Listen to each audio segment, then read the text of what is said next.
Oh Père, merci pour ta présence ici. Nous sommes désespérés. Il y a une personne qui est connectée parce qu'elle est désespérée. Et on a marre de sa vie, marre de sa condition, marre de sa dimension, marre de son niveau. Il y a une personne qui veut juste changer de niveau, qui veut toucher les hauteurs, palper les profondeurs, aller dans les largeurs, aller dans les longueurs. Il y a une personne qui te veut. Voilà pourquoi nous sommes connectés. Parce que nous avons marre. Nous sommes désespérés, inconsolables. Il n'y a rien qui nous satisfait, il n'y a rien qui nous console, il n'y a rien qui nous calme. Moi, j'ai besoin de toi. Shabaros qui parle. Aïe, aïe, aïe. Aïe, aïe, aïe. Aïe, aïe, aïe. Aïe, aïe, aïe. J'ai besoin de toi. J'ai besoin de ton cœur. J'ai besoin de t'aimer. Aïe, aïe, aïe. Aïe, aïe, aïe. J'ai besoin de toi. J'en ai marre de ma vie. J'ai horreur de cette dimension. Je veux aller plus haut. Aïe, aïe, aïe. Je suis inconsolable. Aïe, aïe, donne-moi de t'aimer. Aïe, aïe, j'ai besoin de toi. Aïe, aïe, je te veux. Aïe, aïe, je suis désespéré. Aïe, aïe, je n'ai pas de mots. Aïe, aïe, j'ai besoin de toi. Aïe, aïe. Oh Paraclet, aïe, aïe, j'ai besoin de toi. Aïe, aïe, je suis désespéré. Je suis inconsolable. Mon âme soupire après toi. Aïe, aïe, aïe. J'ai besoin de ta vie. J'ai besoin de t'aimer. J'ai besoin de te connaître. Et barra ibere uski pradia parus katabarradia tope rebedisi pratusta. Esprit du Seigneur, nous sommes désespérés. Nous n'avons pas beaucoup de mots. On ne sait même plus quoi dire. Nous voulons juste t'aimer et te connaître. Il y a une personne qui en a marre de la vie chrétienne, qui veut la vie de l'esprit. La vie chrétienne, cette personne connaît. Il y a une personne qui est connectée, qui connaît la vie chrétienne. La vie chrétienne, c'est les observations, des commandements, des prières le matin au réveil, des prières le soir. Ça, on connaît. Mais on veut une dimension, ce n'est pas la vie chrétienne. On appelle ça la vie de l'esprit. La vie de la communion, la vie de l'intimité. La vie où il n'y a rien de la chair, où il n'y a rien de l'âme, où il n'y a pas l'orgueil, où il n'y a pas la convoitise des yeux, la convoitise de la chair, où il n'y a pas l'orgueil de la vie. Une vie où il n'y a rien de l'âme, où il n'y a rien des émotions qu'on ne comprend pas, où il n'y a rien des sentiments qu'on ne comprend pas. Une vie où on est fondé, enraciné dans l'Esprit de Dieu. On n'a même plus de moi, ma Père. Tout ce qu'on veut, c'est toi. Il y a une personne qui en a marre de sa vie, qui en a marre de cette dimension, qui en a marre de cette condition, qui ne dort plus, qui ne mange plus. Il y a une personne qui en a marre, qui a horreur de sa dimension où elle est aujourd'hui, qui veut juste Dieu, qui veut connaître Dieu, qui en a marre de cette vie de prière routinière, qui en a marre de cette vie de méditation routinière. Il y a une personne qui veut vivre au plus haut des cieux. Il y a une personne qui veut vivre à la droite du Père en Jésus-Christ. Il est écrit que nous sommes assis à sa droite, mais il y a une personne qui en a marre de seulement d'être assis. Il y a une personne qui veut vivre là-bas. Il y a une personne qui veut baigner là-bas. Il y a une personne qui veut expérimenter sa place véritable à la droite du Père en Jésus-Christ. Bon, Père, nous avons marre. Nous sommes désespérés de cette dimension. Ô Fils de David, aie pitié de nous. Aie compassion de nous. Aie compassion de la personne connectée au son de ma voix. Aie compassion de nous. Nous n'avons aucune capacité. Nous ne sommes rien sans toi. On ne peut rien sans toi. On ne sait pas prier. On ne sait pas méditer. On ne sait pas prêcher. Et au-delà de ça, il y a une personne comme moi qui en a marre de faire les choses sans toi. J'en ai marre de prêcher sans t'aimer. J'en ai marre d'enseigner sans t'aimer. J'en ai marre de parler de toi sans t'aimer. Je veux t'aimer véritablement. Je veux t'aimer pour qui tu es. Je veux sentir que je t'aime. Papa, Père, il y a des gens, même le monde nous le prouve. Il y a des couples, quand ils sont mariés, quand la femme dit au mari, je t'aime, la femme ne doute pas en son cœur qu'elle aime. Mais moi, quand je dis je t'aime, il y a des doutes en moi, comme si c'est faux. C'est vrai, c'est souvent combattu, je suis souvent combattu par la chair. Mais j'en ai marre de cette dimension. Amène-moi la dimension de la conscience de l'amour de Dieu. Amène-moi la dimension, je sais que j'aime Dieu. Amène-moi la dimension de la connaissance de Dieu. Pas la connaissance mémoire. Pas la connaissance comme quand je connais mes cours. Non, ça c'est la connaissance mémoire. Je ne veux pas la connaissance mémoire. Je ne veux pas cette connaissance. Je veux la connaissance profonde, la connaissance expérimentation, qu'on appelle kinosco. Kinosco. Amène-moi cette dimension de connaissance où je te connais comme toi, je te connais toi-même. Ne me laisse pas te méconnaître. Ne laisse pas paraître. On est seulement dans le paraître. Quand les autres chrétiens sont là, alors on veut montrer qu'on est chrétien. Non, Abba Père, accorde la grâce de t'aimer pour qui tu es. Amène-nous dans l'intimité. Délivre-nous de l'orgueil. Délivre-nous de la convoitise. Délivre-nous de la folie qui est attachée au cœur de l'enfant. Délivre-nous de notre âme, de notre moi, le moi qui se gangrène par notre propre volonté, nos propres rêves, nos propres aspirations. On veut bâtir nos propres relations. On veut accomplir nos propres rêves. On veut marcher selon nos propres aspirations. On a oublié le toi, mais délivre-nous du moi.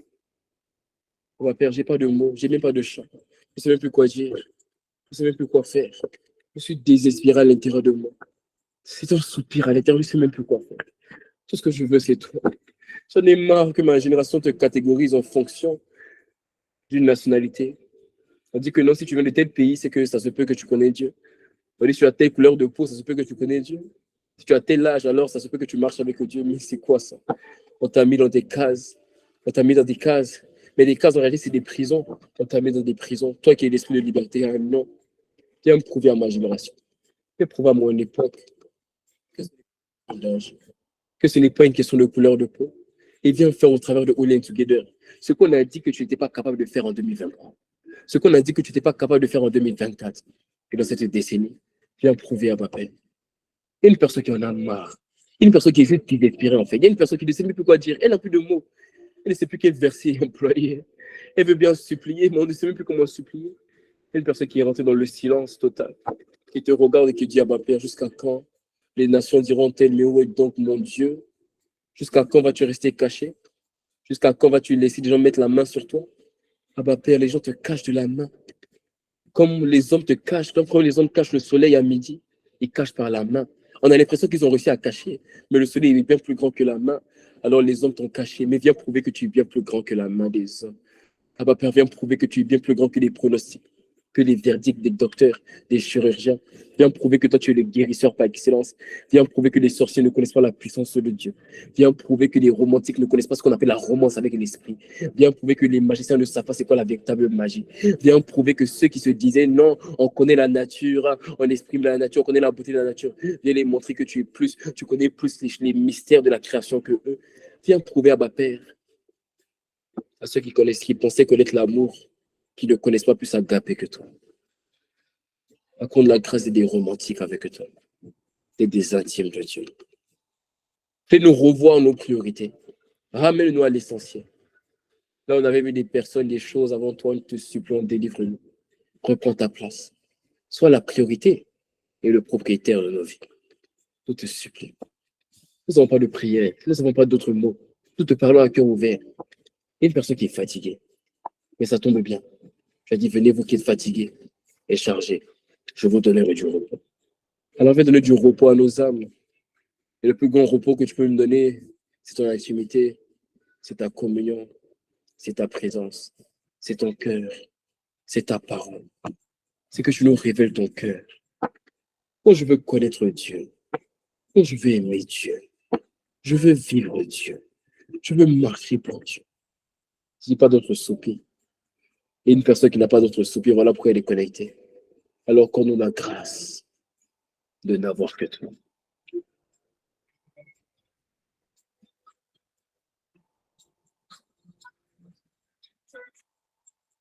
Shabaros qui pourrait ta parole, ta foi. Oh yeah, oh yeah, oh yeah. Oh yeah, oh yeah, oh yeah. Aïe, aïe, aïe. Aïe, aïe, aïe. Aïe, aïe, aïe. Aïe, aïe, aïe. Je suis inconsolable. Toi seul peux me consoler. J'ai besoin de toi. Je ne peux rien sans toi. Je ne suis rien sans toi. Laisse tomber.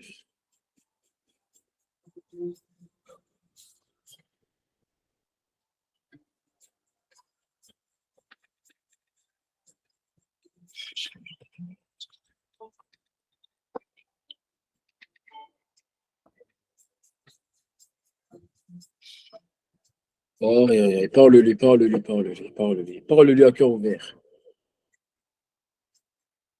Aïe, aïe, je suis inconsolable. J'ai besoin de toi. Ah, je veux t'aimer. Je veux te connaître. Aïe, aïe. Aïe, aïe. Donne-moi de t'aimer. Je veux ton cœur. Je veux ta vie. Oh. Je veux ta vérité. Je veux ton intimité. Je suis inconsolable. Je suis désespéré. Oh, il y a pas tous.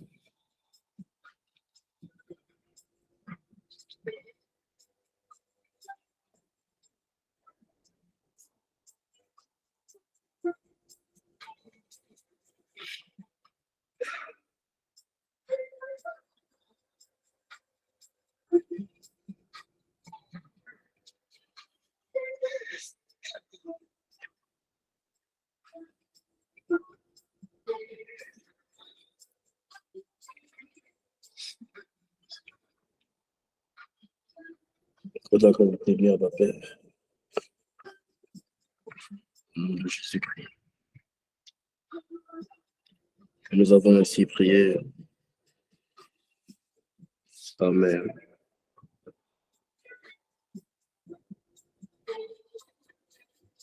Amen. Amen, amen, amen, amen, amen. Gloire à Dieu. J'ai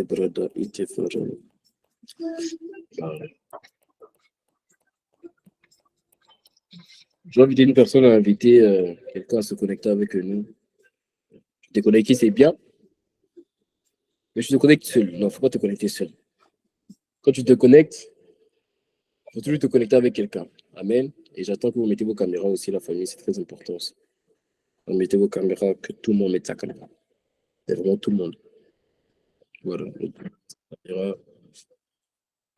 Et à ce que l'on doit nous faire du bien ce soir par sa parole. Amen. Oh, j'ai pas vu les caméras s'ouvrir. Il y avait une caméra, deux caméras. Le reste. Mettez vos caméras, la famille. Mettez vos caméras, mettez vos caméras. Mettez vos caméras. Alors, on est vraiment reconnaissant à Dieu pour ce temps. Et les gens ils vont attendre que je vais commencer à prêcher et puis ils oublient. Je vais m'arrêter au milieu de la prédication pour te dire de mettre ta caméra. Alléluia. Il y a une personne qui est comme moi, qui est désespérée. Je ne sais même plus quoi dire à Dieu. Je ne sais même plus quel verset employer. Je ne sais même plus quel mot dire. Il y a un désespoir en moi. Je suis inconsolable. Les miracles ne me consolent pas. Chaque jour, je reçois des témoignages. C'est comme si ce que je veux est bien plus grand que ça. Bien plus fort, bien plus précieux, bien plus valorisant. Ce que je veux, c'est Dieu.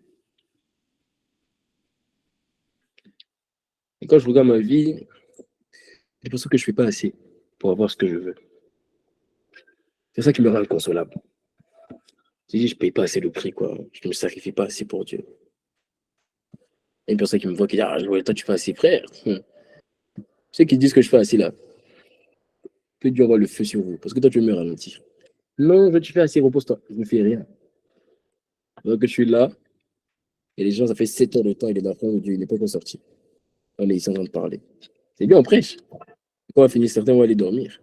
Et une personne, depuis ce matin, il est dans la présence de Dieu. Et quelque part là-bas en Chine ou au Brésil, je n'ai pas idée.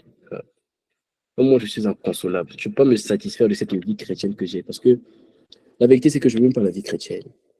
Moi, je veux la vie de l'esprit. C'est bien plus grand que la vie chrétienne.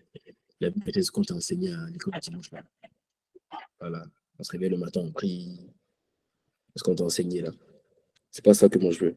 Moi, je veux la vie de l'esprit. La vie, on ne dort plus. Pas parce qu'on n'a pas sommeil.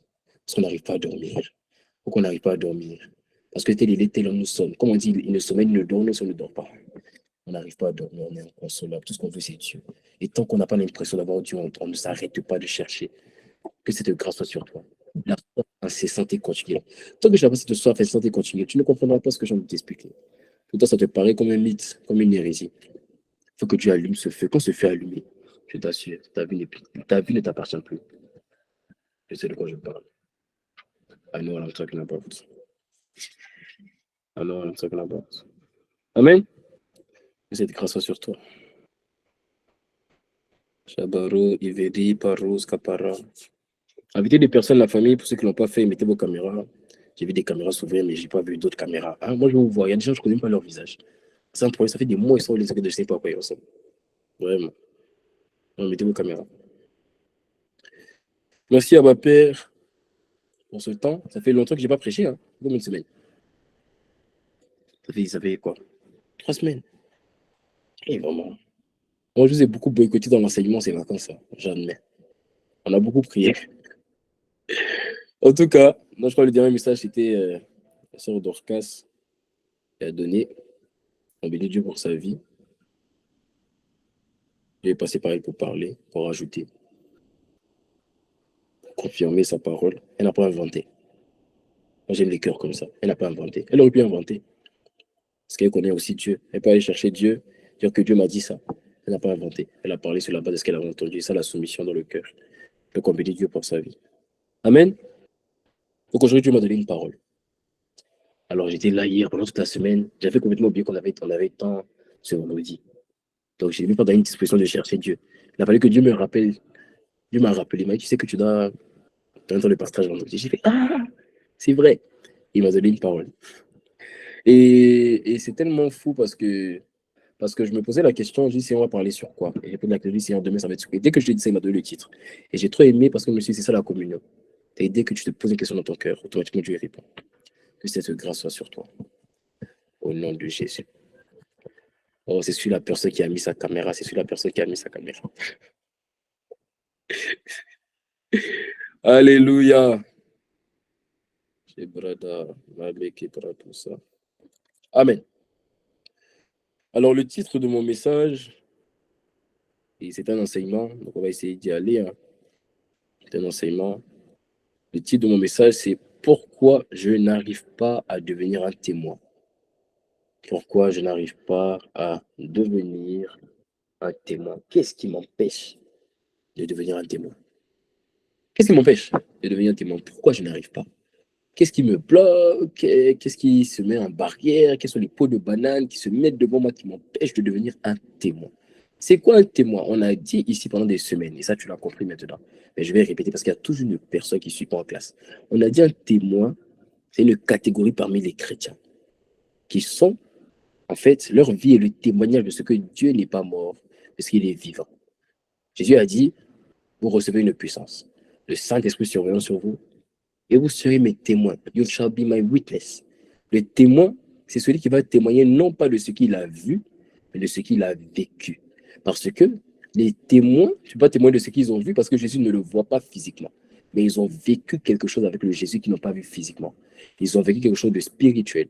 Hier, resté dans les ténèbres, aujourd'hui, ils sont à la lumière.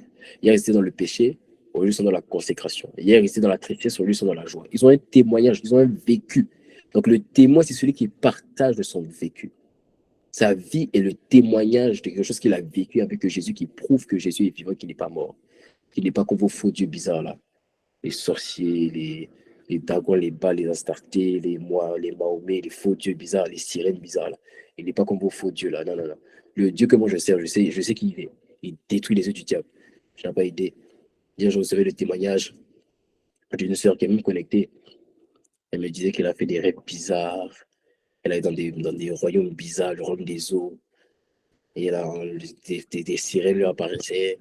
Elle lui faisait manger des choses bizarres. Elle m'a appelé. Donc, tu connais, moi j'ai conscience de qui avec qui je suis. Ça faisait des nuits, plusieurs nuits que ça lui arrivait. Il dit ça s'arrête maintenant. Elle a dit qu'on a prié, même elle a failli vomir. Elle a failli vomir. Mais elle n'a pas vomi. Parce que justement, c'est pas son corps qui a mangé, c'est son esprit qui a mangé. Donc elle avait l'impression d'un vomi, mais c'est pas sorti par la bouche parce que c'est pas le corps qui a mangé. Bon, bref, on va pas aller là-bas. Donc on a prié. Donc elle m'a dit que ce matin, après des nuits de tourment, elle a bien dormi au point où elle s'est réveillée à 10 h. Elle a oublié son réveil. Oh, mon Dieu est vivant. Mon Dieu est vivant, vous parlez avec vos faux dieux bizarres là. Les Mahomet, les Bouddhas. C'est ça. Les faux dieux morts comme ça. Hein? Ils ne peuvent rien faire. Ils n'ont aucune capacité. Ils sont vils, ils n'ont aucune capacité, ils n'ont rien pour eux. Que des statues de pierre. Hein? Les gens vont se prosterner devant eux. Non, exauce-nous, exauce-nous. Ah, en tout cas, que Dieu restaure ton intelligence. Bon, bref, je ferme ma parenthèse. En tout cas, Jésus le Christ est le seul vrai Dieu. Amen. Voilà, donc, pourquoi je n'arrive pas à devenir un témoin? Donc, un témoin, comme tu as compris, c'est une personne qui va partager son vécu avec Dieu. Il va expliquer au travers de son vécu comment Dieu a changé sa vie, comment Dieu a bouleversé sa vie et amené les gens à croire que Jésus n'est pas mort et qu'il est vivant. Amen. Ok. On va directement aller dans Jean 15. C'est un enseignement, hein, donc je vais aller pas à part. Ok. C'est un enseignement, on va aller pas à part. Ok. Jean 15, du verset 1 à 7. Jean 15, du verset 1 à 7. Regardez ce que la Bible dit. Il dit, je suis le vrai cep et mon père est le vigneron. Tout sarment qui est en moi. C'est un enseignement aujourd'hui, donc j'ai besoin que tu me suives attentivement. Amen. Je veux te parler et tu vas comprendre quelque chose parce qu'il y a une personne qui a commencé à s'endormir là. Tu as oublié la saison dans laquelle on est. Donc Dieu m'envoie pour te réveiller. Jean 15, verset 1 à 7. Donc, comme c'est un enseignement, il faut avoir de quoi noter. C'est un enseignement. Amen, gloire à Dieu. Mais écoutez comme ça, alors que vous ne retenez pas. Jean 15, verset 1 à 7. À l'école, tu ne retiens pas, c'est ici que tu vas retenir. Putain, je te taquine, je te taquine. Jean 15, du verset 1 à 7. Jésus dit, je suis le vrai cep et mon père est le vigneron. Tout sarment qui est en moi et qui ne porte pas de fruit, je le retranche. Il le retranche, donc le père le retranche. Et tout sarment qui porte du fruit, il l'émonde, afin qu'il porte encore plus de fruits. Déjà, vous êtes purs à cause de la parole que je vous ai annoncée. Demeurez en moi et je demeurerai en vous. Comme le sarment ne peut de lui-même porter du fruit s'il ne demeure attaché au cep, ainsi vous ne le pouvez non plus si vous ne demeurez en moi. Donc, je suis le cep, vous êtes les sarments. Celui qui demeure en moi et en qui je demeure porte beaucoup de fruits, car sans moi, vous ne pouvez rien faire. Si quelqu'un ne demeure pas en moi, il est jeté dehors comme le sarment, et il sèche. Puis on les jette au feu, et ils brûlent. Si vous demeurez en moi et que mes paroles demeurent en vous, demandez ce que vous voudrez, et cela vous sera accordé. Comme c'est la parole du Seigneur, tu mets Amen en commentaire. Donc, mon enseignement va vraiment se baser sur ce passage-là. Amen. Ça va vraiment se baser sur ce passage-là. Donc, on va aller pas à pas, je veux que tu me suives. Et assurément, Dieu parler à quelqu'un. Moi, il m'a parlé ce matin. Ça m'a fait un peu mal quand même au cœur. Tu sais, quand il y a des paroles, quand tu t'envoies, ça te touche un peu. Tu dis, hey, pas d'esprit. Voilà. Tu m'as corrigé. Donc, il y a une personne, ça va faire un peu mal à ton âme, mais c'est pas grave. C'est pour ton bien. Amen. Ok, on peut y aller. Donc, pourquoi je n'arrive pas à devenir un témoin? Pourquoi je n'arrive pas à devenir un témoin? Alors, dans cette parabole de Jean 15, du verset 1 à 7, dans cette parabole de Jean 15, du verset 1 à 7, vous voyez, il y a plusieurs personnages. Amen. Il y a plusieurs personnages. Il y a Dieu le Père, qui est le vigneron. Il y a Jésus, qui est le vrai cep. Et il y a toi et moi qui sommes les sarments. Amen. Les sarments. Lorsqu'on parle d'un vigneron, c'est un agriculteur. Amen. Un vigneron, c'est pas un arbre. C'est une personne qui plante des fruits, qui plante des cèpes, donc des fruits de vigne. Amen. C'est bon, t'es avec moi? Donc, Dieu le Père, qui est le vigneron, a planté Jésus, qui est le vrai cep. Quand on parle de planter, ça veut dire qu'il a établi, il a posé sur la terre. Amen. Il l'a posé sur la terre. Parce que la terre est comme si tu veux le territoire, voilà. Dieu a planté Jésus sur la terre. Amen. Donc Dieu qui est le vigneron a planté Jésus qui est le vrai cep et il a planté sur la terre. Mais tout agriculteur qui plante quelque chose, ça fait que cela porte du fruit. Tu es d'accord avec moi? Personne ne plante quelque chose pour ne pas que ça porte du fruit. Si je plante un arbre, si je plante quelque chose que je plante dans l'optique que ça porte du fruit. Donc le Père, qui est le vigneron, a planté le vrai cep qui est Jésus, afin que Jésus porte des fruits. Amen. Mais pour que l'arbre porte des fruits, il faut que l'arbre, quel que soit l'arbre, que ce soit un vrai cep, que ce soit un cep, que ce soit un bananier, tous les arbres que tu veux, avant que ça porte des fruits, il faut que ça fasse sortir des branches. Amen. Et quand ça fait sortir des branches, de ces branches, maintenant, vont sortir des fruits. Quelqu'un avec moi? Quelqu'un avec moi? Donc, le vigneron a planté un arbre, et de cet arbre qui est Jésus, le vrai cep, est sorti ce qu'on appelle des sarments. Les sarments, en fait, c'est des branches. Amen, c'est des branches. Et c'est de ces branches que sont censés sortir des fruits. Donc, Jésus dit, mon Père m'a planté, et de moi est sorti des branches. Et ces branches-là, c'est toi et moi. Amen. Tu es la branche, je suis la branche. Nous sommes les sarments. Donc, de nous, nous sommes les sarments duquel doivent sortir des fruits. Amen. Donc, quand il parle de sarments, il est en train de parler des branches d'un arbre. OK? Les branches. Les branches. Alléluia. C'est un enseignement, hein, donc suis-moi. Amen. Les sarments. Donc, les sarments, c'est des branches. Dans le domaine professionnel, dans le domaine de l'entreprise, lorsqu'on parle de branche d'entreprise ou branche d'activité, on parle de quoi? En entreprise, on parlera de branche pour évoquer un regroupement d'entreprises appartenant à un même secteur d'activité. C'est-à-dire, par exemple, on parlera de branche des entreprises économiques. Donc, c'est-à-dire, ils font la même chose, en fait. C'est aussi simple que ça. Quand on parle de branche d'entreprise, on parle d'entreprises qui font la même chose. Amen. C'est-à-dire des entreprises qui sont ensemble dans un domaine d'activité afin de faire la même chose. On parlera des branches d'entreprises sportives, des branches d'entreprises, je ne sais pas, de supermarchés. Bref, en tout cas, ils sont ensemble dans un domaine d'activité parce qu'ils font la même chose. Quelqu'un avec moi? Donc, dans le domaine professionnel, lorsqu'on parle de branche, ça ramène à la notion de ensemble et de faire la même chose. On est ensemble pour un but et on fait la même chose. Maintenant, Jésus nous dit, il dit que sur le cep que lui, il est, que le Père a planté, il dit quoi? Il nous fait comprendre que nous sommes des branches avec lui. Quelqu'un avec moi? Nous sommes des branches avec lui. Il dit que sur l'arbre que le Père a planté, ou lui, cet arbre que lui, il est, il dit nous sommes des branches. Qu'est-ce que cela veut dire? Ça veut dire que nous devons faire la même chose que lui.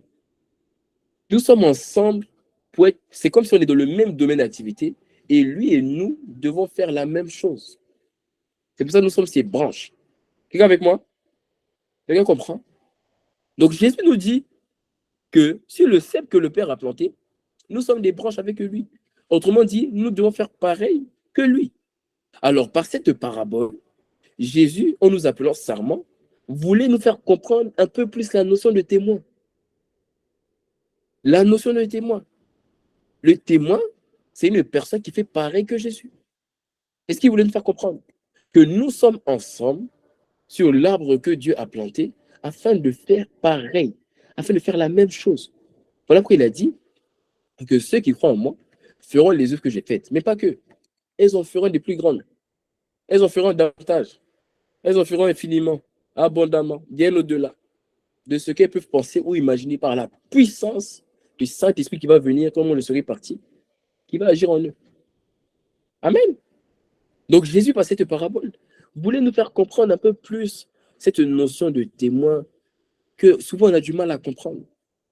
Un témoin, c'est vrai, partage son vécu, mais un témoin est surtout lui-même le témoignage. C'est-à-dire qu'on le voit, on voit Jésus. Pourquoi ça choque les gens? Je ne comprends pas. Je sais pas pourquoi ça choque les gens quand on dit que nous sommes des dieux. Il a dit, vous êtes des dieux, quand vous êtes fils du Très-Haut. on te voit, on doit voir Dieu. En fait, ce n'est pas du blasphème, ce n'est pas de l'idolâtrie. Quand on te voit, on doit voir Dieu. Pourquoi tu ne crois pas en ça? Moi, quand tu me vois, il faut voir Dieu. Enfin, même si je n'ai pas besoin de te demander la permission. Quand tu me vois, en fait, tu ne vois rien d'autre. Tu ne vois pas Mami Wata, tu ne vois pas un esprit de peur, tu vois Jésus-Christ manifester à un corps humain. C'est la vérité. Et c'est ce que ta vie doit manifester. C'est ce que ta vie doit manifester. Amen. Je suis venu t'enseigner. Donc aujourd'hui, si tu vois que je suis calme, là, faut pas, je ne suis pas venu t'exciter aujourd'hui. Toute la semaine, on t'a excité. La semaine, on a prié, tu étais excité. Voilà, tu mettais beaucoup d'amen en commentaire, beaucoup de cœur là. Il faut te calmer un peu. Voilà, il faut qu'on revienne à la base. Il faut que tu comprennes le but de ton existence. Tu es appelé à être un témoin. Tu es appelé à être une personne qui ressemble à Jésus, qui fait les œuvres de Jésus. Voilà. Amen. Donc, en me disant que je suis un serment, que je suis sa branche, ça veut dire que je suis censé faire pareil que lui. Le témoin, c'est une personne qui est lui-même le témoignage. Il est lui-même le témoin de ce que Dieu n'est pas mort. Paul parle des personnes, il parle des hommes faits. Et j'aurais bien aimé vous parler comme à des hommes faits dans l'espace de la parole. C'est-à-dire des personnes accomplies. Accomplies. Tu vois, dans le monde, on parlera des gens accomplis. On dit non, ils n'ont plus rien à prouver. Il y a des gens comme ça en Christ. Vous appelez les hommes faits. Ils n'ont plus rien à prouver. Leur vie est le témoin de ce que Dieu existe. Et quand tu arrives à cette dimension, de toi à moi, parce qu'il y a des gens, ta foi est encore fébrile. Il y a des gens ici, là. Si. Bon, je vais me taire, je vais fermer la parenthèse. Il y a des gens ici, ta foi est encore fébrile. Je te dis, si 3 jours de suite, 3 musulmans viennent te parler de Mahomet, tu vas commencer à te poser des questions. Tu vois, ta foi est encore fébrile. Parce que, parce que tu n'es pas encore arrivé dans la dimension où tu es un témoin. La dimension où tellement tu as prouvé, où ta vie prouve que Dieu existe. En fait, on ne peut pas te faire croire quelque chose d'autre. Te faire croire quelque chose d'autre. Tu as des témoignages qui te parlent. Que Dieu n'est pas mort. Il est vivant. Ta foi est encore fébrile. Parce que tu n'es pas arrivé à la dimension du témoin. Le témoin, avant tout, avant d'être un témoin, a un témoignage. Parce que personne ne peut être un témoin sans témoignage. Voilà pourquoi Dieu veut te donner des témoignages. Afin que ta foi soit ferme. Dieu sait que ta foi est trop fébrile. Le diable a cherché. Dès que le diable te souffle. Oh, c'est à cause de mes parents. Oh, à cause de... Qui t'a dit? Ta foi est trop fébrile. C'est pour ça. Donc Dieu te donne un témoignage. Il veut faire de toi un témoin. Mais une personne qui est connectée qui dit, mais moi je vais être témoin, mais je n'arrive pas. Voilà pourquoi Dieu a dit comme le titre du message, pourquoi je n'arrive pas à être un témoin, à devenir un témoin. Je vais t'expliquer. Tu vas comprendre pourquoi tu n'arrives pas à être un témoin. Et tu vas devenir un témoin par la grâce de Dieu. Amen. Parce que nous sommes dans la saison de témoins, n'oublie pas. Cette saison n'est pas finie. Hein. Elle vient de commencer. Dieu a annoncé la saison des témoins. La saison de ceux qui prouvent que Dieu n'est pas mort et qu'il est vivant. Tu dois faire partie de cette saison. Tu vas regarder les gens, seulement tes amis, les gens faire. Toi, tu ne fais pas aussi. Non, jamais. Il faut dire je refuse. Dis derrière ton écran, je refuse. Quoi? Donc tout le monde fait. Non, non, non, non. Moi aussi, je dois manifester Dieu dans cette saison. Tout le monde manifeste Dieu. Tout le monde guérit les malades. Tout le monde prie pour les gens se lèvent, les démons reconnaissent. Une prière seulement. En plus, quand j'ai prié pour la sœur hier, j'étais malade. Elle a dit, moi, mais j'étais faible. Elle m'a dit, non, donc on a prié, j'étais faible. Tu vois, calme. Elle pas dans la simplicité, elle n'a même pas crié. Elle est là pour lui demander, elle n'a même pas crié. J'ai dit, bon, je ne sais pas qui tu es, d'où tu es venu, ça ne m'intéresse pas. De là où tu es, laisse-moi te dire, si tu oses, il est perturbé une nuit encore, que la main qui est sur moi t'écrase. Amen. Aussi simple que ça. C'est la conscience de la vérité qui fait ça. Donc, je pense qu'il y a une personne qui est connectée qui n'a pas envie que d'autres personnes manifestent une dimension qu'elle ne manifeste pas. J'ai envie de manifester Dieu aussi. J'ai envie de manifester Dieu. Je ne sais pas pour toi, moi j'ai envie de voir Dieu être glorifié. Quoi. J'en ai marre de voir les sorciers parler. Les sorciers ont trop la bouche. En fait, il faut que Dieu manifeste des œuvres où les sorciers diront, mais non, on ne peut pas faire ça. Ça, là, c'est le doigt de Dieu. Vraiment. Je ne sais pas pour toi. Hein. Peut-être toi, bon, peut-être il y a une personne qui a peur des sorciers, mais ça, c'est avant. Putain, t'es dire où il y a un truc d'avoir peur des sorciers. Peur de qui? Hein? Des asticots, là. Hein? Arrête ça. Père, non, j'ai peur des sorciers. Je te le qu'un sorcier. Qu'un sorcier. Quel que soit leur titre, leur nombre. Même le plus grand sorcier de cette terre, il ne peut rien faire, il ne peut rien me faire. Il ne peut rien te faire aussi. Parce que tu es caché avec Christ en Dieu. Est-ce que tu as conscience de ça? Tu n'as pas conscience. Parce que tu as peur des sorciers, tu dors la lumière allumée. 21 ans, tu dors la lumière allumée. Je parle à quelqu'un. Parce que tu as peur des sorciers. Je parle à quelqu'un. Je parle à 2 personnes. Mais je n'irai pas les noms. Bon, je continue mon enseignement. Alléluia. C'est pour vous détendre un peu. Amen. Non, c'est pour t'amener à grandir. Il faut qu'on parvienne à la maturité, quoi. On a trop été enfant. Et c'est pas une question, tu vois, avec Dieu, souvent on dit non, Dieu va prendre son temps. Non, tu sais, tout va dépendre de l'état de ton cœur, de ta soif et de ta foi qui est trouvée dans le cœur. Plus tu as soif, plus tu as la foi, plus tu vas accélérer avec toi. Tu sais que ce que Dieu a fait dans ma vie en 4 ans, il peut le faire dans ta vie en 1 mois. Toi, tu as une question de soif. À quel point tu dis, Seigneur, rencontre-moi. J'en ai marre, je suis inconsolable. J'ai plus de mots. J'ai plus de mots. Depuis le début de la semaine, je ne dors pas. Oppressé dans mes pensées pour dire, mais Seigneur, jusqu'à quand les nations diront-elles? Ou donc leur Dieu. Les sorciers ont trop la bouche, le diable a trop la bouche. Il ne fait que parler. Et puis, il se moque de Dieu. Ça ne te dérange pas. Ça, si on se moque de tes amis, ça va te déranger. Si on se moque de ta famille, ça va te déranger. Si on se moque de ton nom de famille, tu vas dire, non, ne parlez pas comme ça de mon nom de famille. Ton nom de famille qui n'est même pas beau, là. Mais si on se moque de Dieu, là, ça devient un problème. Si on se moque de ta nationalité, là, là, ça devient un problème pour toi. Si on se moque de ta couleur de peau, là, tu te fâches. Non, on m'a traité de sage. Mais quand on se moque de ton Dieu, on se moque de ton Dieu, tu n'as aucune réaction. Dieu que Dieu se serve de toi. Tu n'as pas compris. Si on se moque de ton genre, non, ne parlez pas comme ça des femmes. Hein. Ah non, les femmes, elles ne sont pas faites pour. Il n'y a pas de. On sait que les femmes ne sont pas faites pour la cuisine. Gloire à Dieu. Maintenant, on dit, si on se moque de ton Dieu, qu'est-ce que tu fais? Parce que tu as défendu la cause des femmes. Et la cause de Dieu. Il y a pas, vous ne me dites pas Amen, vous ne me mettez pas Amen parce que vous ne comprenez pas ça. Vous n'aimez pas ce que je suis en train de dire. Oui, vous n'aimez pas ça. On se moque de ton Dieu. Ça ne te dérange pas. On se moque de ton pays. Là, tu es capable de faire tous les clashs. Souvent, je regarde vos statuts. Souvent, je regarde vos statuts, je rigole. Quand je dis, mais elle ne va pas prier, elle ne va pas lire sa Bible. Qu'est-ce qu'elle fait à 23 heures là? Elle va prier. En train de défendre des causes. Parce qu'on s'est moqué de telle personne, des commentaires sur Facebook, des commentaires sur Instagram, puis on commente les parties, puis on commente, non, non, c'est parce que. Non, et puis on défend les gens. Il n'y a pas de problème. Mais est-ce que comme tu défends, là, est-ce que c'est comme ça que tu défends Dieu? Et défendre Dieu, c'est pas aller commenter le post d'une personne qui a insulté Dieu pour dire ne parle pas comme ça de mon Dieu. Défendre Dieu, c'est aller chercher dans le secret pour dire jusqu'à quand des nations diront-elles. C'est ça, défendre Dieu. Où tu vas, tu dis, mais Seigneur, les méchants disent dans leur arrogance, tu n'existes pas. Quelle folie de te parler comme ça. Ah, pas père, non. Jamais de la vie. Passe par moi. Va prouver le contraire. Hmm? Je n'ai pas dit de ne pas défendre la cause de ta famille. Il faut défendre. De toute façon, si tu ne défends pas, personne ne va défendre pour toi.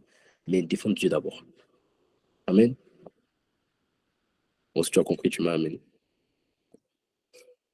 Ne mets pas ça aujourd'hui. Ah, aujourd'hui, je sens que les gens ne vont pas m'aimer. Mais c'est pas grave. Aïe, aïe, aïe. Nous sommes des branches, nous sommes les sarments. Des sarments appelés à faire pareil que le vrai cep. Des sarments appelés à faire pareil que Jésus-Christ. Alors, qu'est-ce que Jésus a fait que nous devons refaire? Qu'est-ce qu'il a fait que nous devons refaire? Jésus a porté du fruit de son vivant. Jésus a porté du fruit. Parce que celui qui n'a pas porté du fruit ne peut pas nous demander de porter du fruit. Il dit celui qui a trouvé le royaume des cieux est semblable à une graine qu'on met en terre. Elle fait sortir un arbre et de ce arbre, des oiseaux viennent se mettre sur les branches. Amen. Donc voici une personne qui a porté du fruit. C'est parce qu'il a porté du fruit qu'il dit soyez des terres fertiles qui elles aussi vont porter du fruit pour 30, pour 60, pour 90%. Amen. Donc Jésus nous appelle aussi à porter du fruit. Donc, parce qu'il a porté du fruit, nous devons aussi porter du fruit. Amen. Et c'est là maintenant que je rentre dans mon enseignement. En tant que sarment, la famille, vous devez comprendre une chose. C'est quoi un sarment? Quand on parle du vrai cep, nous devons porter du fruit, mais pas n'importe quel fruit. Quelqu'un dit avec moi derrière son écran, pas n'importe quel fruit. Pas n'importe quel fruit. Vous savez, vous devez comprendre quelque chose. Lorsque l'on parle ici d'un vigneron, ça veut dire que l'arbre que le vigneron vient de planter, c'est un arbre qui va faire ressortir ce qu'on appelle de la vigne. Donc, de quoi faire du vin. Amen. Vous comprenez ça au moins? C'est logique? Amen. Donc, Jésus a porté du fruit, et en tant que sarment, nous devons aussi porter du fruit, mais pas n'importe quel fruit. Nous devons porter du fruit de la vigne. C'est des fruits qui vont faire sortir du vin. En d'autres termes, nous avons reçu comme mission de produire du vin. Mais c'est quoi le vin dans la parole de Dieu? Le vin, c'est le Saint-Esprit. La Bible dit ne vous enivrez pas de vin, c'est de la débauche, mais au contraire, soyez remplis de l'Esprit. Et la Bible dit dans Acte 2, lorsqu'ils sont venus dire de Pierre, de Jacques, de Jean, qui étaient sortis de la chambre haute, ils ont dit quoi? Ils ont dit, mais ceux-là, ils sont comme ivres de vin doux. On dit, ils sont comme ivres de vin doux. Et ils disent, non, on n'est pas ivres de vin doux. C'est l'accomplissement de la prophétie de Joël. que dans les derniers jours, je répandrai de mon esprit. Donc, ils ont comparé le vin à l'esprit. Donc, dans la Bible, quand tu vas voir le vin, généralement, ça parle du Saint-Esprit. Amen. Mais quand on parle de la parabole des vieilles outres et du vin nouveau, on parle du Saint-Esprit. Amen. Mais le miracle de Cana, c'était une représentation du Saint-Esprit. Parce que l'intendant du mariage a dit quoi à Jésus? Il a dit à celui qui s'est marié, il a dit, mais généralement dans les mariages, on met le bon vin au début.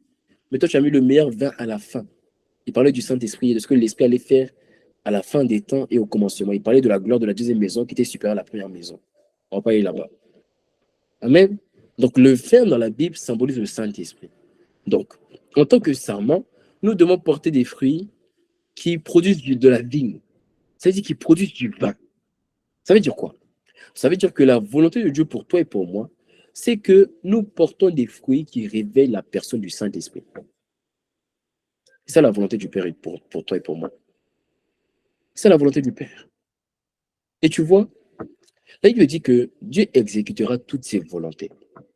Moi, j'ai appris quelque chose dans ma vie chrétienne. Hein. C'est que tout ce qui est une volonté, qui est la volonté de Dieu, je vais le manifester. Parce qu'il est écrit, il exécutera toutes ses volontés. Tu dis, c'est quoi ton problème? C'est que Dieu t'a déjà expliqué sa volonté, mais tu vas prier pour l'accomplissement de sa volonté. Non. Une fois qu'il a déjà dit que c'est ma volonté, va le faire. Toi, tu vas aller prier pour qu'il accomplisse ce qu'il a déjà fait, ce qu'il a déjà dit. Non, Dieu dit, je vais faire ça pour toi. Va faire. Pourquoi tu vas aller prier? Il faut gagner du temps. Hein? Apprenez à gagner du temps. Voilà, vraiment, je suis là avec toi. Apprenons vraiment, apprenez à gagner du temps. Tu veux prier trop longtemps pour manifester des choses que Dieu t'a déjà données. Amen. Nous avons reçu comme mission le prodige du vin. Ça veut dire de manifester des œuvres qui révèlent la personne du Saint-Esprit. Alors, je t'ai expliqué ces dernières semaines et tu as compris, le Saint-Esprit a deux facettes. Le Saint-Esprit a deux facettes. De même que chaque esprit a une image, une ressemblance, le Saint-Esprit a aussi deux facettes. Il a la personne qu'on appelle le paraclet. C'est le Saint-Esprit. Quand je dis le paraclet, le consolateur, il faut vraiment comprendre ça.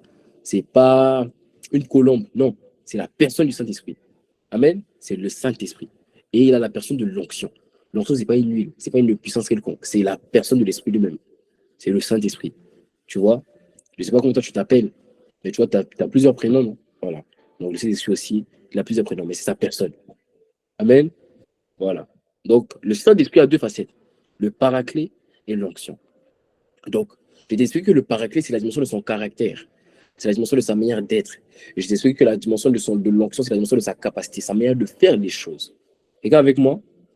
Et quand avec moi? Alors, porter du fruit, c'est avoir le caractère du paraclet et la capacité de l'onction. Dieu nous appelle à porter du fruit, ça tu l'as compris. Mais porter du fruit, c'est avoir le caractère. C'est quand je manifeste le caractère du consolateur, qui est l'amour. C'est-à-dire, j'aime comme lui. Parce qu'on parle des fruits, le fruit de l'esprit, qui est l'amour, la joie, la paix. C'est quand je manifeste la joie, la paix, la patience, l'humilité, la bénédicture, la fidélité, la douceur. Quand je manifeste ça, alors tu vois, là, j'ai commencé à porter du fruit. Mais là, je pense des fruits du paraclet, c'est bien. Mais il faut aussi que je porte les fruits de l'onction. Les fruits de l'onction. L'esprit du Seigneur sur moi, quand il m'a pour annoncer une bonne nouvelle, renvoyer les autres, mais chasser les démons, guérir les malades. Il faut aussi que ces actions soient manifestées au travers de moi. C'est là maintenant que Jésus dit, là tu portes des fruits qui demeurent. Tu ne portes pas des fruits à moitié. Tu portes des fruits mangeables, pas des fruits fades, des fruits coupés à moitié. Non, des fruits qui demeurent, des fruits complets. Pas seulement dans le caractère, aussi dans la capacité. Parce que si tu portes seulement des fruits dans le caractère et pas dans la capacité, tu seras frustré. Tu seras un bon chrétien qui va à l'église, mais qui sait qu'il y a plus, mais qui ne sait pas comment palper le plus. Et quand tu as la capacité sans avoir le caractère, tu seras un mauvais chrétien qui chasse les démons, mais qui lui-même a des démons, qui guérit les malades, mais qui lui-même est malade dans son âme. Tu vois? Voilà pourquoi Dieu veut t'équilibrer et veut que tu portes des fruits qui demeurent, et dans le caractère, et dans la capacité. Et pour ça, là, pour avoir cette dimension, tu vas devoir porter du fruit qui demeure, qui révèle l'esprit. Donc voici l'objectif que Dieu a pour chaque croyant. C'est-à-dire, à partir du moment où tu as accepté Jésus-Christ dans ta vie comme ton Seigneur, ton Sauveur, c'est l'objectif que Dieu a pour toi. C'est ce que Dieu veut faire pour toi. C'est ce que Dieu veut faire au travers de toi. Et quand tu commences à manifester cette volonté de Dieu pour toi, c'est là maintenant que j'entends de rentrer dans la catégorie des témoins. C'est quand tu commences à porter les fruits du caractère, porter les fruits de la capacité. Alors maintenant, tu commences à rentrer un peu plus dans la catégorie des témoins. Amen. Amen. Et nous sommes dans la saison, tu l'as compris, la saison des témoins. Ce qui veut dire que nous sommes dans la saison où Dieu veut faire rentrer le maximum de croyants, le maximum de personnes qui ont reçu Jésus-Christ dans leur vie. Dieu veut faire rentrer le maximum de personnes, de croyants dans la catégorie des témoins. Dieu veut que le maximum de personnes deviennent des témoins. Dieu en a marre de te voir chrétien, vraiment. Il en a marre de te voir simplement, tu as reçu Jésus, puis on ne voit pas de changement dans ta vie. Il veut que tu rentres dans la dimension des témoins, la dimension de ceux qui révèlent le caractère, de ceux qui révèlent la capacité, la dimension de ceux. Tu sais, il y a des gens, le diable les connaît. Quand je vous dis ça, vous pensez que je rigole. Il y a des gens, le diable, il sait qui ils sont. C'est-à-dire, quand il vient, il dit le diable, regarde, arrête. Et des gens, vous savez, la Bible parle d'un ange. Il y a un ange, la Bible dit que c'est lui qui va le prendre. La Bible nous parle de l'Apocalypse d'un ange. C'est l'ange, c'est cet ange-là qui va prendre le Satan et qui va le jeter en enfer. Parce que l'enfer existe, existe, mais n'est pas ouvert pour l'instant. Aujourd'hui, quand une personne meurt et qu'elle part au ciel, elle va dans ce qu'on appelle le séjour des morts. On n'a pas le temps de tout expliquer ici, il faut t'inscrire à la classe main dans la main. Amen. Alors, dans l'enfer en question, amen, dans cet enfer, là, il dit c'est un ange qui va prendre le diable, Satan, le serpent ancien, et qui va le jeter en enfer. Alors, tu vois, c'est même pas Dieu qui va se salir les mains.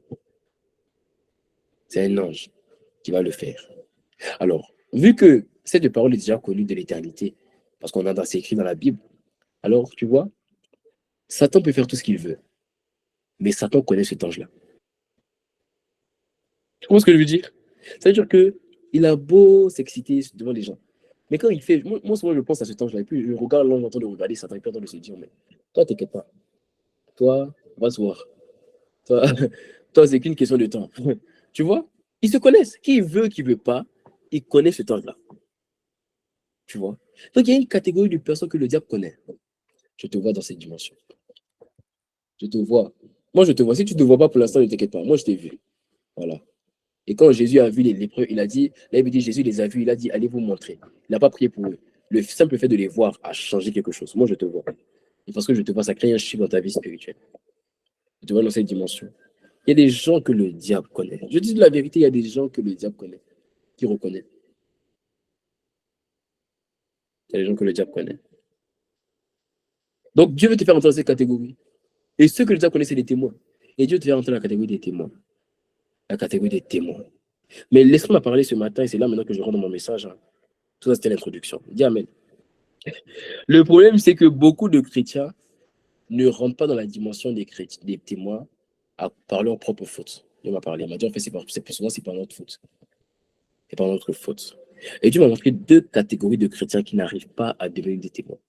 Deux catégories de chrétiens qui n'arrivent pas à devenir des témoins.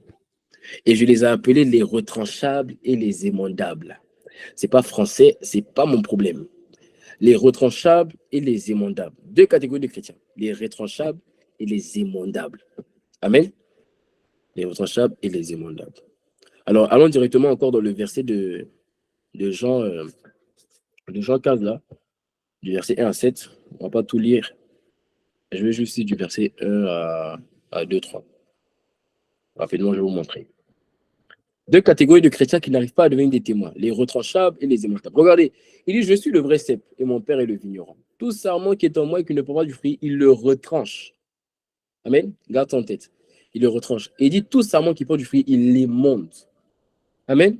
Les retranchables et les émendables. Voilà, j'ai créé mes mots. Il ne faut pas écrire ça en examen. Hein. On a prié pour les examens, on a prié pour l'année scolaire, on a possédé l'année, j'ai échoué. C'était pas écrit retranchable. Retranchable, là, c'est pas. Rien à voir avec ça. Donc, les retranchables. Tu vas parler de deux catégories de chrétiens qui n'arrivent pas à devenir des témoins. Qui sont les retranchables? Les retranchables, ce sont des personnes, des chrétiens, qui, malgré les paroles prophétiques sur cette saison, Dieu a dit, vous serez des témoins. Dieu a dit, tu ne passeras plus inaperçu. Dieu a dit, les 6 prochains mois, tu vas manifester les œuvres que tu ne connais pas. Dieu a dit, à partir de maintenant, tu rentres dans des sentiers que tu ignorais. Qu'est-ce que tu n'as pas dit? Vraiment, qu'est-ce que tu n'as pas dit? Il a dit, à partir de maintenant, tout ce que tu connaissais de ta vie, c'est fini, c'est terminé. Tu rentres dans une nouvelle partie de ta vie. Dieu a déclaré. Il a dit, à partir de maintenant, il relâche dans l'esprit supérieur.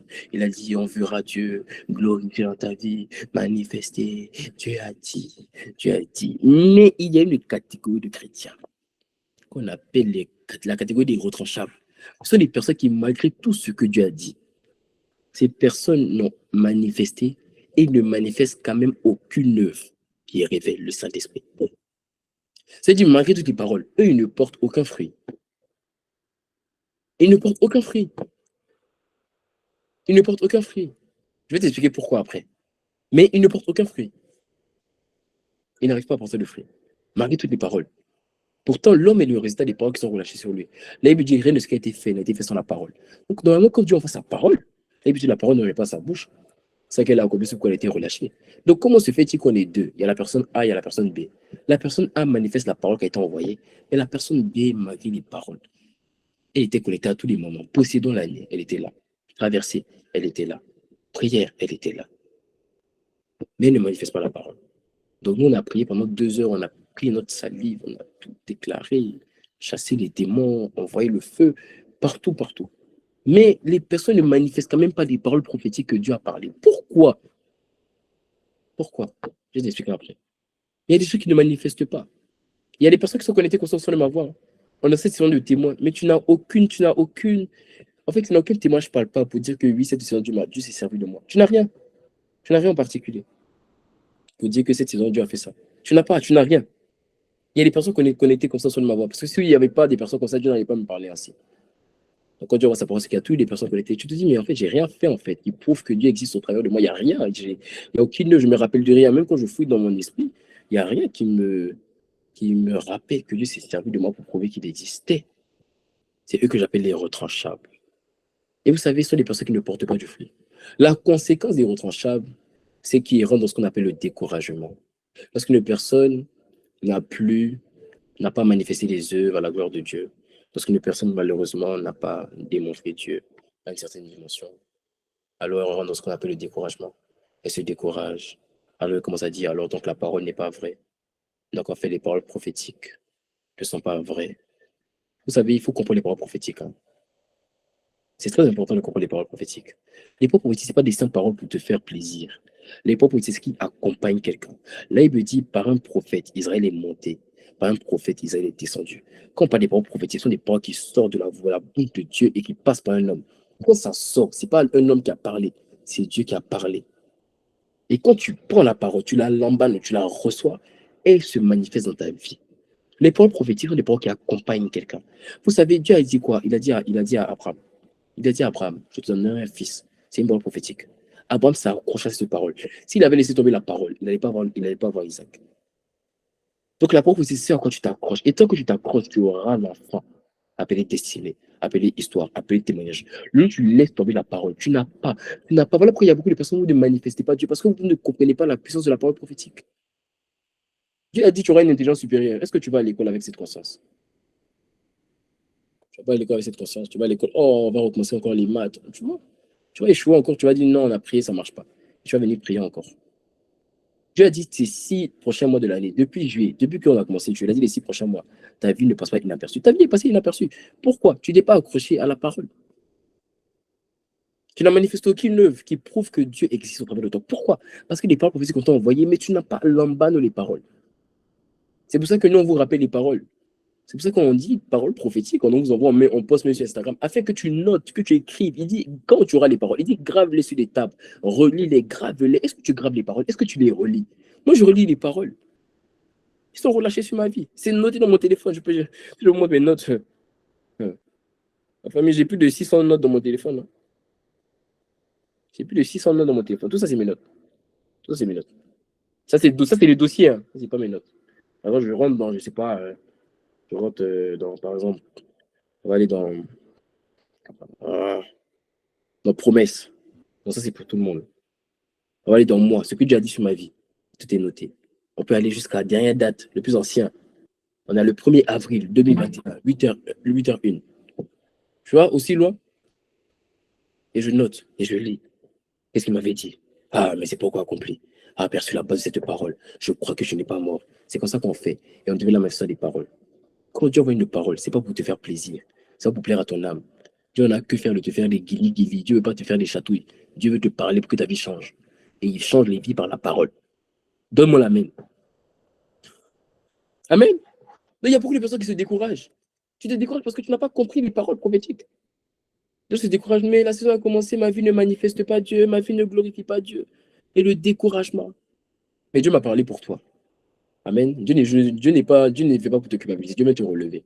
Dieu vient relever quelqu'un. Alors Dieu m'a dit, il faut que tu comprennes une chose. La vérité, c'est que nous sommes encore dans la saison des témoins.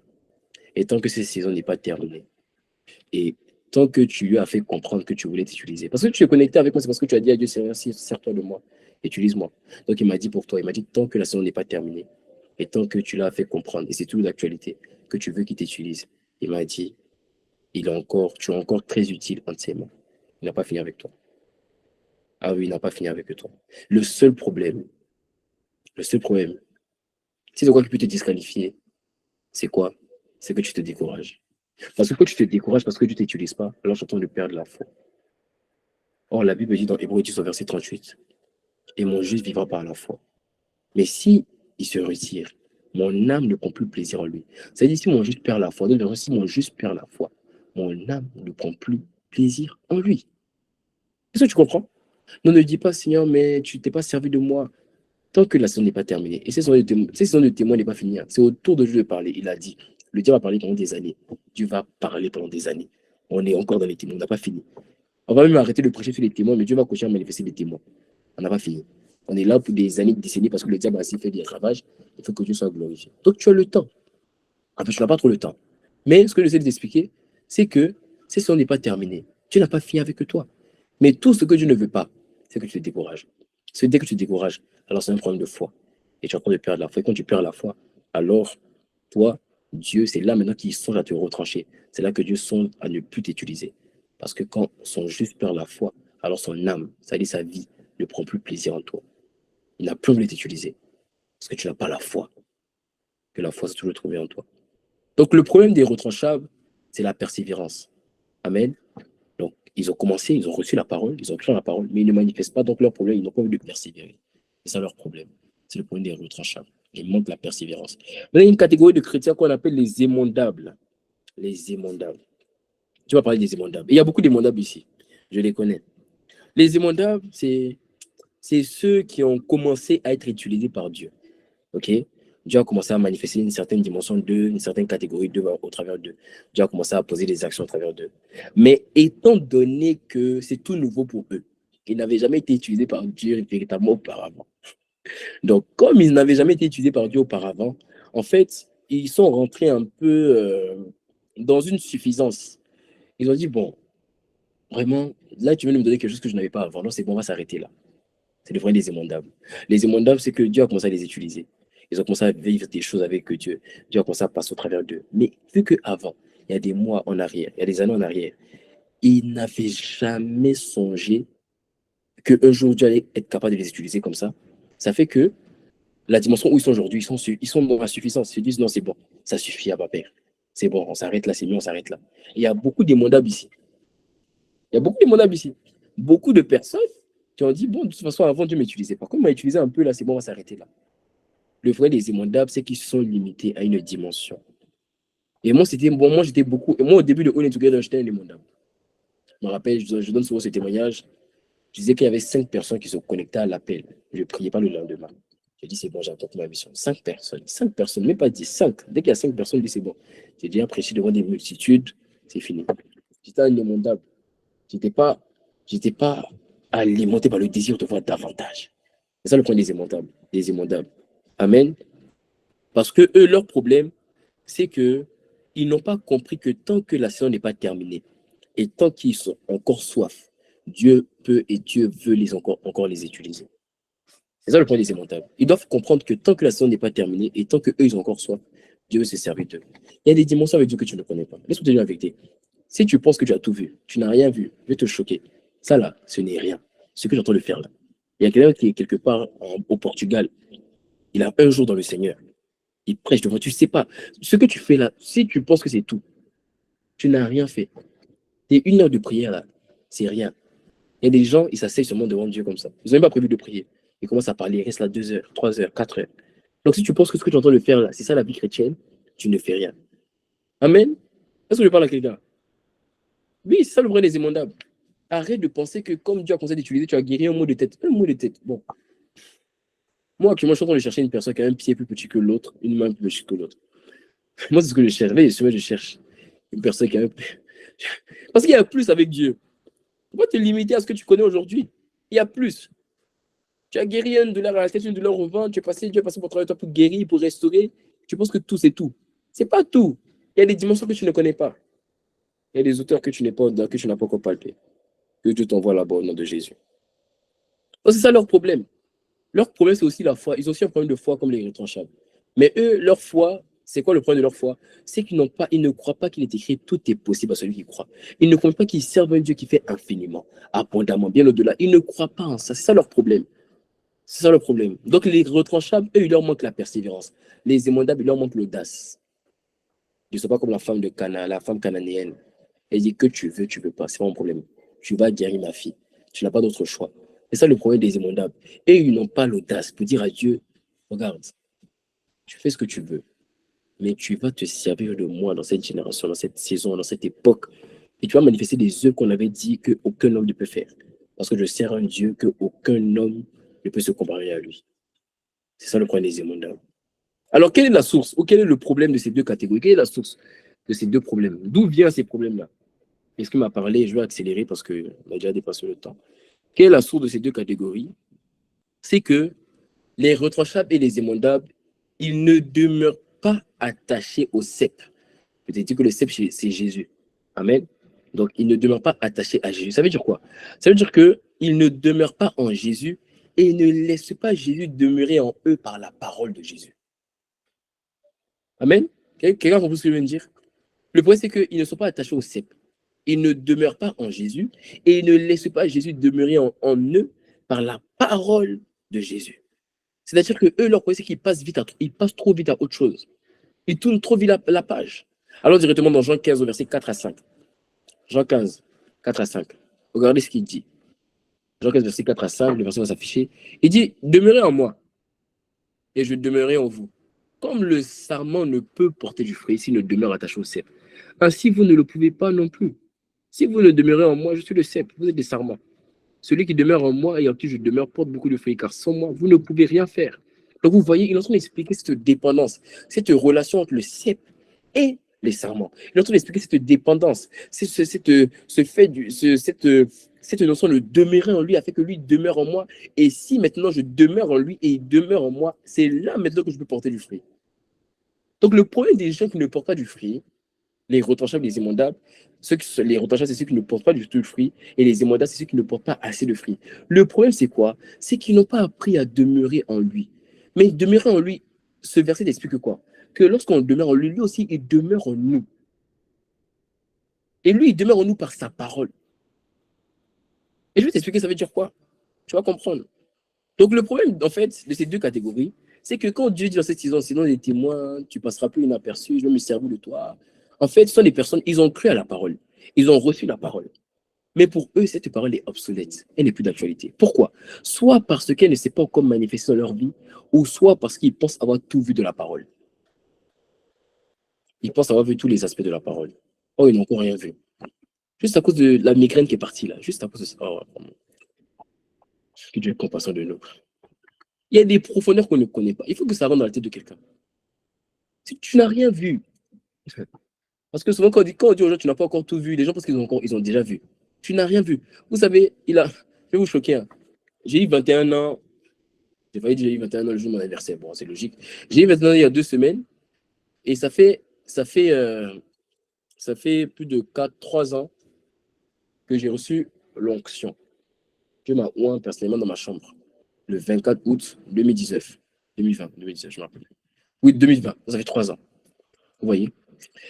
Donc, 4 ans dans le Seigneur, par la grâce de Dieu. Il a fallu le jour de mon anniversaire pour que Dieu me dise, pour que je le prier. Vous savez ce qu'il m'a dit? Il m'a dit, bon, maintenant tu vas commencer ta vie chrétienne. Il m'a dit tout ce que tu pensais connaître là.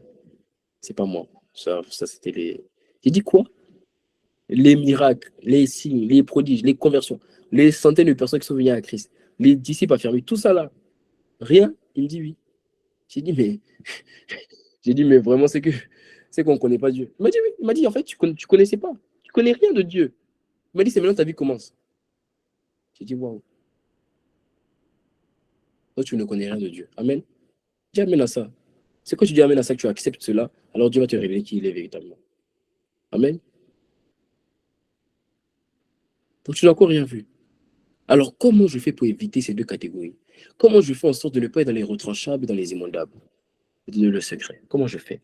Quel est le secret pour ne pas être dans les retranchables? Quel est le secret pour ne pas être dans les immondables? Autrement dit, quel est le secret pour que je devienne un témoin efficace? Parce que là, je t'ai expliqué qu'est-ce qui t'empêche. Tu as compris maintenant qu'est-ce qui t'empêche de devenir un témoin, non? Voilà. Maintenant, je vais t'expliquer comment on fait pour devenir un témoin. C'est très facile, il m'a parlé. Il m'a dit, tu dois demeurer dans la parole, et la parole doit demeurer en toi. Jean 15 au verset 7. Jean 15 au verset 7. Je vais t'expliquer. Ibara ufeli ibaru kabaro iberevezun bredia barun tefera baza.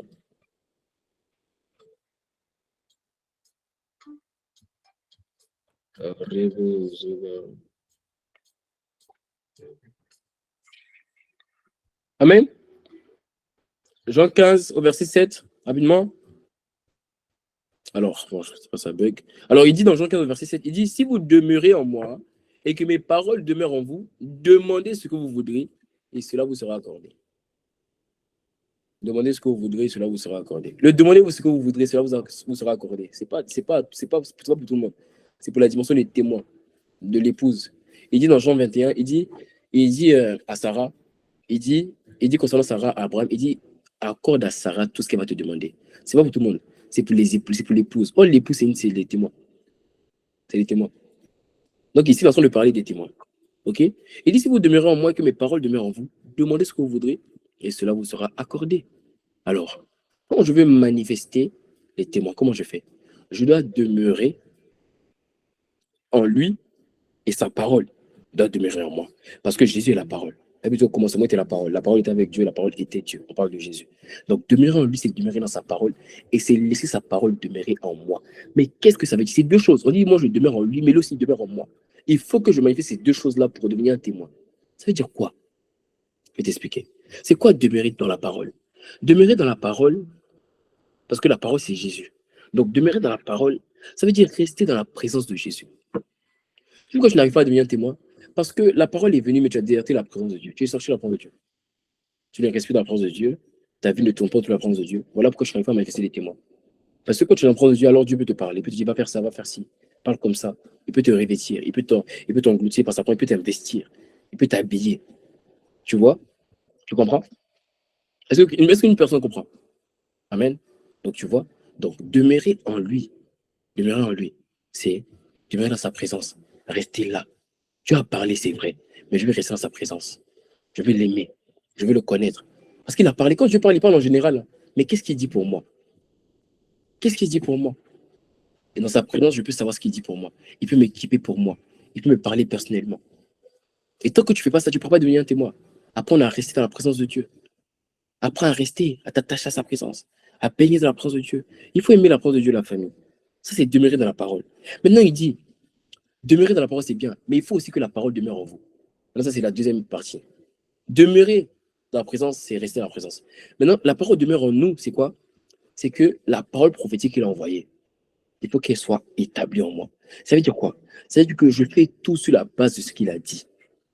Je fais tout sur la base de la parole prophétique. Je fais tout sur la base de ce qu'il a déclaré dans ma vie. Si Dieu a dit que c'est la saison des témoins, s'il a dit que je ne passe plus inaperçu, ça veut dire que je marche avec la pleine conscience de cette parole.